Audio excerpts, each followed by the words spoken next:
сыноо аны жасаш керек. Туура. Аны агайдын өткөнү дагы документация жагынан агай чындыгында күчтүү. Ушуну айтып да коюңуздар. Мен приветствую азамат. Бирок урматтуу директорлор, 3 да адашуу бар, шунан этият болуңуздар. Биз ойлойбуз. Документтин порядок болсо эле ишим жакшы болот деп. Мектебим оформление болсо эле жакшы болот деп, бир проект өткөрсөм деп. Внимание. Бая бозулан талдап анан таптым деди. Бир дагы республикадагы мектептин аты, документациясы жакшы деп чыкпайт экен. Бири дагы аты бул проект өткөзүү деп чыкпайт экен. Анткени мектептин коренной точка задачасы билим сапатын бериш. Билим менен тарбиянын сапатын бериш. Ошону мен буга сиздерге айткан документти эрте болсо үлгөнүңүздөр жакшы болот. Мен да порядок кылайын. Бирок документ менен ооролуп калганыңыздар. Документтин аркасында бала калып кетпесин. Билим тарбия калып кетпесин. Азыр бизде эң өкүнүчтүүсү мына ушул акыбал бар. Документ мектептерге барсак эң сонун болушу мүмкүн. Ал эми билим сапаты такыр ойлонуп проект эң сонун өтүп турушу мүмкүн. Жаңы бир имараттарды, жаңы бир подсобный хозяйство эмелерди курушубуз мүмкүн. Подсобный хозяйстволор болушу мүмкүн. Олар бардыгы зарыл деп мен элге киргиздим. Документти киргиздим бардыгын. Бирок билим менен тарбия сапатыга жеңди шимерип директор киргизбесеңиз, мектебиңиз документация үчүн, анан кийин проект үчүн бааланбайт эч качан. Жакшы дейт. Улукбек Маныч алкыш айтат, рахмат дейт. Ошол үчүн мынауга сиздерди чакырып кетем. Сабылыштан кейін жок өзү. Мындай эффективдүү башкаруу деген берилген шарттар, берилген кадрлар менен ошого адекваттуу, эквиваленттүү натыйжа жарата алган жетекчи, эффективдүү жетекчи. Ушунусун жазып коюңуздар, анан мен аны чечмелеп берейин. Biraz komentarı verip koyalım. Bu jet düşünüktü bırakalım. Komentarı veririz de var. Bunday olsa bunday. Mene verilgen şartta değil. Misallıkla, karanlıkla. İsfana'nın sentrinde Gagarince Navai mektebi var. Darfunda mektep var. Blok ekoya orta mektep diye atalat ekende. Avol aytı atar.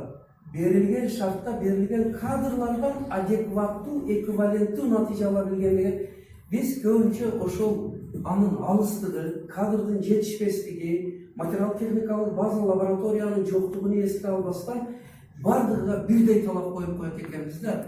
Эгерде мисалы үчүн Исфананын центридеги мектеп райондук же республика областтык олимпиададан биринчи орунду алса, Дарфум агар Zanali'den birinci orun alsa dagı onu ошого тең эле көрүшкө чакырып атат. Эми кел жаман көрбөгүлө. Түшүнүп атасыңар, эмне дегенде онун шарты ошол. Ол Наваи, ол Гагарин дегендей да.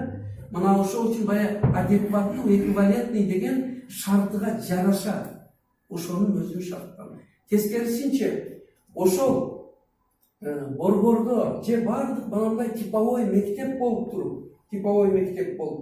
бардык лаборатория шарты келишип туруп, олимпиададан чыга албаса, буга уже каттык спрос болуш керек. Мана шуну бул жерде айтып атат. Эффективность бул не потому, что ол жараткан битта экита алган орду жок, сенин ордуң, сенин жайланышкан географиялык абалың, шартың, анан кадрларың райондон биринчи орун эмес, республикадан орун алышың керек. Дегенди түшүндүрдүм окшойт. Эквивалент деген сөз бул жерде ошого дал келе турган, тең келе турган өлчөмдөгү жыйынтык болуп эсептелет. Мен деген бул стимул үчүн да экзамен беребиз, ал конспект жазабыз, жооп беребиз. Экзамендин төрагасы рай билим берүү бөлүмүнүн башчысы болсун, координатору болсун, рахматуллардай тажрыйбалуу директорлордон коебуз. Мындай интерес үчүн да экзамен болуп эле, госэкзамен болуп жыртып ташташ жок.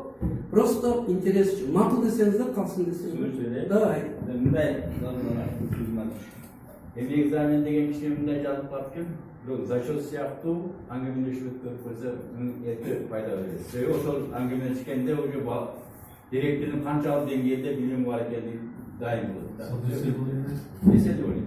Ошо беселе окум ишинде кетип калат, түшүнбөй адамгачы. Билим берүү мыйзамынын ишке ашыруу максатында азыркы коом талабына ылайык ушул жобонун негизинде жана дайындалган көп жылдык стажы бар директорлор жана райондук билим берүү бөлүмүнүн буйругунун негизинде ачылат. Буйругунун негизинде. Мына Улукбек Мамытович атайын буйрук чыгарып, ошонун негизинде ачылат. И ошо буйрукта мынау жобонун негизинде жүргүзүлсүн деген шилтеме берилет. Кийинкisi окутуу машыгуулар ушул жобонун жана атайын түзүлгөн план программанын негизинде 2 айда 1 жолу өтүлөт. Бая кварталда десек деле боло берет-күн, азыр аны тандайсыңар. Менимче 2 айда 1 болсо, бая 3 айда 1 болгондо неме тема өткөн я эстен чыгып кетиши мүмкүн да, ошого муну ойлоп көрүңүздөр.